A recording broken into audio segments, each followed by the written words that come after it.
Hello YouTube and welcome to the next train guide video. In this series we take a look at one loco or unit in each video, looking at the history and background before taking a look at the technical specifications and any driving techniques which are pertinent to that particular train. In today's video we're going to be taking a look at the Class 60 diesel electric freight locomotive. The Class 60s are 6-axle CoCo heavy freight locomotives constructed by brush traction. In the 1980s, British Rail decided that it needed a high-powered diesel locomotive for use in its trainload freight sector. The trainload sector was the only consistently profitable freight operation under British Rail, and was responsible for the transport of coal, petroleum, metals, and construction materials. After a tendering process in 1987, Brush Traction was selected to construct a fleet of 100 locomotives in a deal that was worth £120 million. These locomotives were designated as the Class 60. The locomotives were constructed between 1989 and 1993, with the first locomotive delivered in June 1989.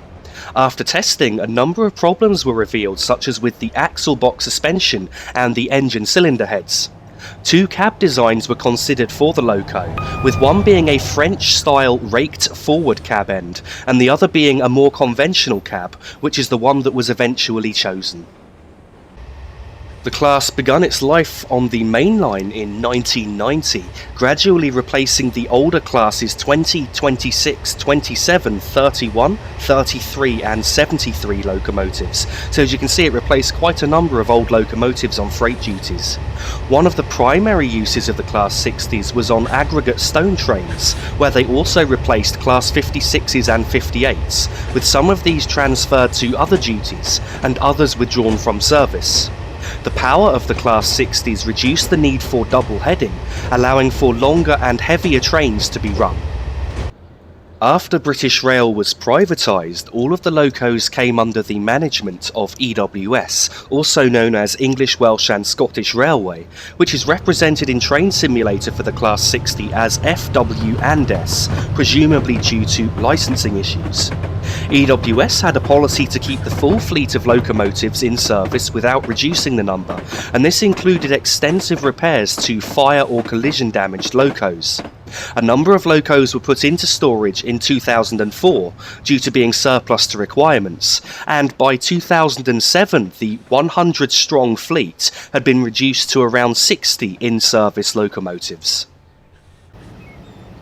After EWS was obtained by DB Schenker, which is a wholly owned subsidiary of the German rail operator Deutsche Bahn, in 2007, the number of locos in service was reduced further. In September 2010, DB Schenker offered 20 Class 60s for disposal, whilst in December of the same year, it was announced that a further 20 of the locos would be overhauled. The very next month, a further 7 units were announced to be overhauled, with the option to overhaul a further 7 at a later date. In June 2014, 10 Class 60s were sold to Colas Rail, with the first loco to appear in the orange and yellow Colas livery being 60087. The Class 60 in Train Simulator comes with several different liveries, which you can see here. Some of these liveries are completely fictional, and some are real but with fictional branding. The Class 60 is 70 feet long and 13 feet high, with a width of 8 feet 8 inches. The locomotive weighs 129 tons. The engine is a Merlys MB275T, which has a maximum power output of 3,100 bhp and with an at-rail horsepower of 2,415 bhp. The maximum tractive effort is 106,500 pounds of force.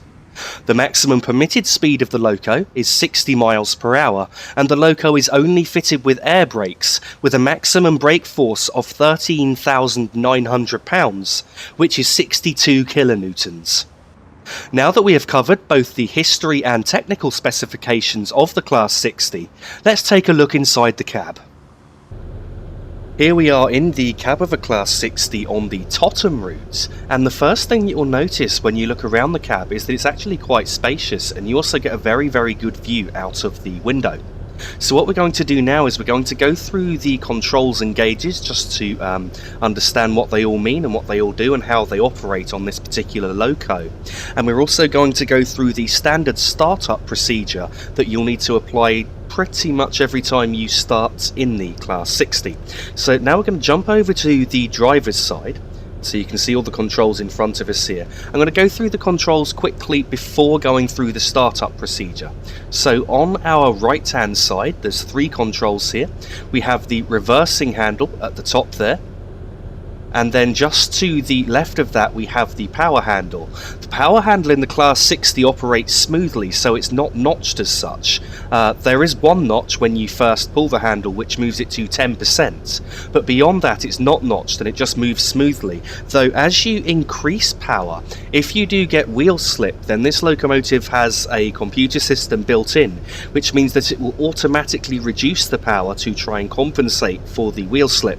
So even though you may move the handle all the way to 100%, the power won't necessarily stay at 100% if the loco is experiencing wheel slip.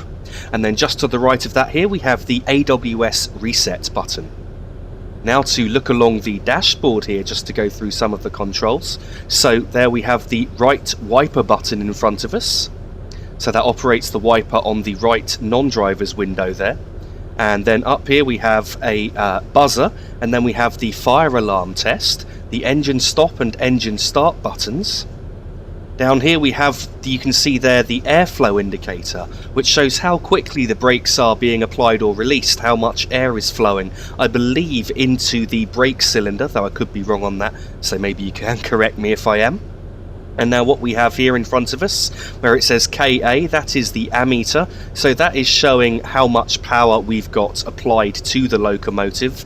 And as I increase the power handle, that will then increase further, showing the amount of electricity that is being generated by the diesel engine, which ultimately in turn powers the traction motors, hence it's a diesel electric loco. Next to that on the left here, where you can see MI/H, is not actually a speedometer. I believe that is an accelerometer, so that shows us how fast we're actually moving. And then just up there you can see we have the left wiper button and a slow speed control, which I believe if you flip that switch will allow you to control the train up to maybe 5 miles per hour with relative ease. I believe that would normally be used in yard work. Now in front of us here we have the actual main speedometer, which is measured in miles per hour. As I've already mentioned, the maximum speed of this loco is 60 miles per hour, so you shouldn't exceed that at any point. And now if we continue left, you can now see in front of us the AWS sunflower indicator. And then beyond that the brake pipe control and the brake cylinder pressure gauge, which has bogey 1 and bogey 2 on it. So the higher those 2 needles are, the harder the brakes are applied, and if they are pointing at 0, then the brakes are fully released. Up here we have the parking brake controls. You can see there, parking brake on and parking brake off. So you would use them normally when the train is parked or if you're parking it up. And now down here we've got the emergency brake button. This loco also has some hazard lights, so if you had an emergency and you press that, then it will flash the headlights on and off. Below that we have the train length button. Now the train length button, what this does is, I believe in real life you'd have to actually program or tell the train how long your train is. But in Train Simulator, when you pass a speed board, if you then press the train length button, that will then beep once the rear of the train has passed the speed board, and you know you can then accelerate upwards to the new speed limit. So that's just a helpful aid if you want to ensure that you don't end up accelerating before the rear of the train has passed the speed board. Now we have 2 brake controls here. Firstly, we have the automatic air brake, which is the standard full train brake, and it is a spring-loaded brake. So if I just zoom out slightly, and now you can see the brake gauges as well. If I move it to the apply position, you can see the brakes applying harder, and now if I just let go, the brakes should stop applying like that. And now when I want to release the brakes, I just press the release button, and you can see the gauges falling there. And now if I let go of the release button, In a moment the needles should stop theoretically, although it seems like they're keeping going at the minute. There we are, they have stopped now. I'd released them a bit more than I planned there. And you can see as soon as I let go of either button, then the handle just springs straight back into the middle position, hence it's called a spring-loaded brake handle. And then just above that you can see the locomotive brake, which is operated slightly differently. If I now move it, it will just stay in the apply position until I put it in the center position. The same with releasing it. It will just continue to release. However, if you look at the brake gauges again now, if I just move it to apply and then the middle, you can see it's going to hold the brakes at that particular brake pressure. So I'll now just release the locomotive brake again, just so I don't forget about that. And now up here, just to show you the rest of the controls, we have the head and marker lights you can see there, which has an off, day, night and yard work setting. And then beyond that we have the tail light switch. I believe with this locomotive, to turn on the tail lights at the rear, unlike with many locomotives, you actually have to jump into the other cab and flip the tail light switch to do so. And then beyond that we have an auto sand isolation switch which works. I believe what that does is it will stop the sand from being automatically deployed when you have wheel slip. When you're moving in this locomotive and you do get wheel slip, if you look on the outside, you can actually see the sand is being automatically deployed without you having to do anything. So I believe if you flip that switch, it stops that auto deployment of the sand from happening. And now over here we have the instrument light switch. So that will just obviously put the lights on the instruments so that you can see better, especially in the dark or when going through tunnels. And then next to that we have the clipboard light, and finally the cab light. So what you need to do to actually start up in the Class 60, the first thing you need to do, and this is what many people get confused by, is you need to press Shift and B, which I believe flips the battery isolation switch. And so once you do that, the controls are then operable. The next most important thing that you need to do, which again I think many people don't realise, is that you then need to put the master key in, but it's not a standard keyboard control for the master key like it is with many other locos in Train Simulator. So to put the master key in, you have to press Shift and W, and then once you do, you need to reset the AWS self-test sequence, like so. So I press Shift and W now. And now I've reset the AWS system. And now going to move the reversing handle into the forward position. And then once you do, as you can hear, the driver safety device went off. And once that happens, you need to reset that as well. Again, it's a non-standard keyboard command for the driver safety device, which in this locomotive is the Q button. And now what I'm going to do, I'm going to press the fire alarm test button just to make sure that that is working. And so you've heard that go off now. And that's pretty much all you really need to do to set up the loco.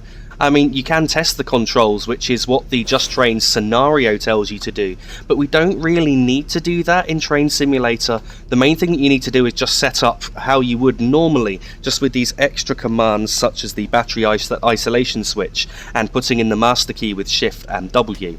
So what I'm going to do now is I'm going to change the headlights to the day setting.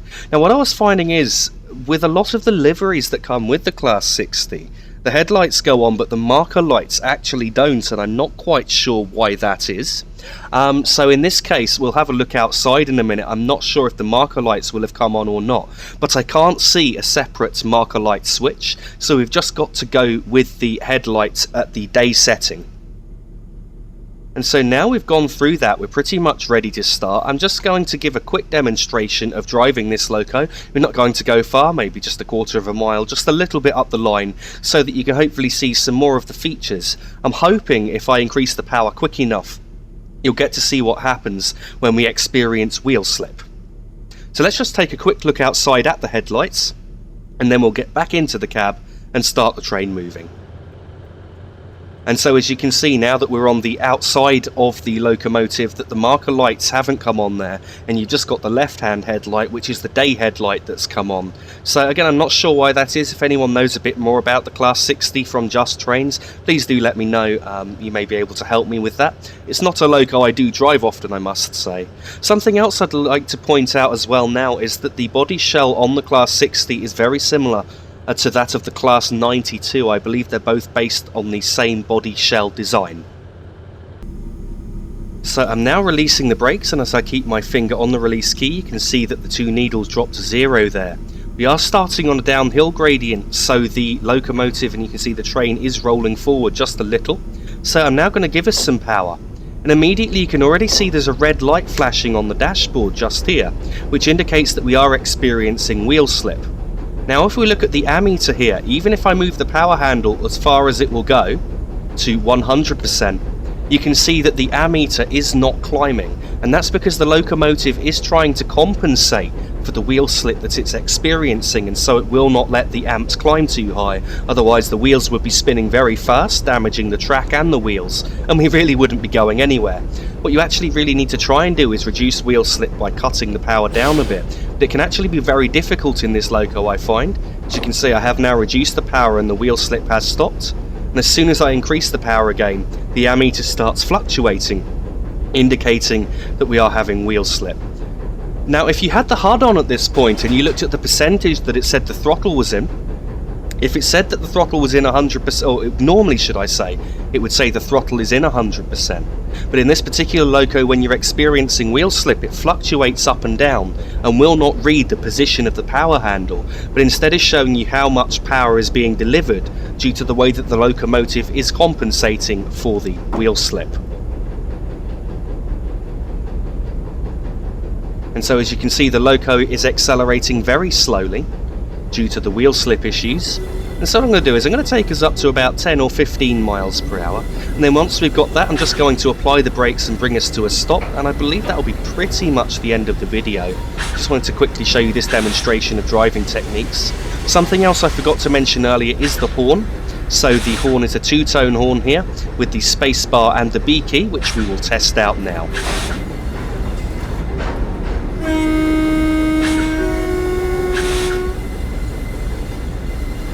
You can probably also notice there's a slight noise coming from the loco due to the wheel slip. I'm not sure if that's actually the wheels or the sand that's being automatically deployed onto the rails, but it's a noise that I have noticed when you get wheel slip on this particular locomotive. And so as we're reaching now 15 miles per hour, I'm just going to shut the power off and I'm going to start operating the brakes, and as you can see I've just applied them to a fairly light setting there. I'm just going to try and bring our speed off gently. As you can see, this loco is not slowing down particularly quickly. We do have a rather heavy train behind us, which will be affecting that. And so I'm just going to apply the brakes a little harder now. What I would recommend is try not to go above 4 on the brake gauge as a general maximum. As you can see, we're at 2.5 at the moment. So if I just apply the brakes a little harder, we're now on 3. And we're now getting wheel slip as we're slowing down as well, as you can probably tell there. We are still on a downhill gradient, I believe, which is also affecting our ability to stop.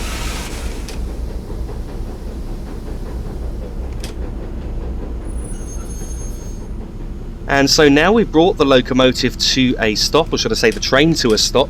I believe that's pretty much everything that we need to cover in this video. So thank you very much for watching. I really do hope that you've enjoyed this video. If you have, then please don't forget to like and subscribe. Also, please don't forget that you can find me on Facebook, the link for which is in the description of this video. And also, if you value the work that I do and would like to financially support me towards the cost of new DLC or new equipment, then please see my Patreon page for further information. Once again, the link to that is in the description of this video. Thank you for watching.